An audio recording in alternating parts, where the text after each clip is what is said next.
يا الله يا رحمن يا رحيم يا من بمليك ملك قد سمي سل بتسليم على المملك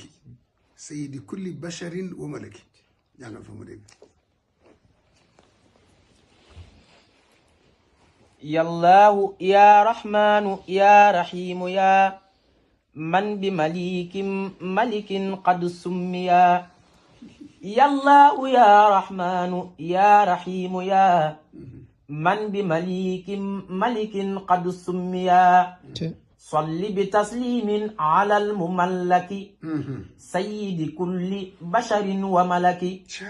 صل بتسليم على المملك سيد كل بشر وملك صل بتسليم على المملك سيد كل بشر وملك سيدنا محمد والآل وصحبه في الحال والمآل يا من به لي قضيت عربي وقدت لي به لسان العرب وخذ له حلاوة وقوتا وقد له حلاوة وقوتا يا من بلفظي أخجل الياقوتا وقد له حلاوة وقوتا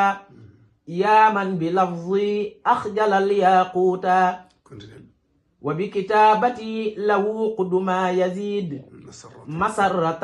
لديك يا باقي مزيد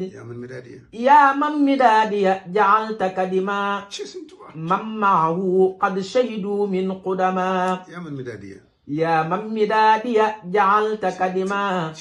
من معه قد شهدوا من قدما بارك الله يا من مدادي جعلت كدما من معه قد شهدوا من قدما yow sama borom mi may ci dara ji yonent bi sama daa ji may bindee boo ko peesee moo tolloog dereti ña xare woon waaw dereti ña xare woon xam nga dereti ña xare woon seen poids nu mu toll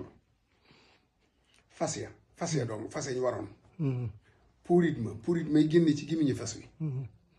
buñ ko peesee ak dara jëfi wàlliyu kaamil purit ma wat ko fas ya rek kon ñoom seen deret nu mu toll seen deret moo tax indu mënta dem sawara indu ma rayoon Seydina Hamza moo ci xol ba am lu ca jàll looloo ko musal ba mu mujj doon ab jullit ndax mënta dem sawara ndax deret ji dugg ci moom deret jooju la suñu wax ne mook daayam ji ñooyam deret ña xare woon Badar ak ñu mas a xare ci xareb lislaam يا من مدادي جعلت كلمة من ما هو قد شهد من قدما الصلواتية جعلت طاوية الصلواتية جعلت طاوية عني المسير لرضاك حاوية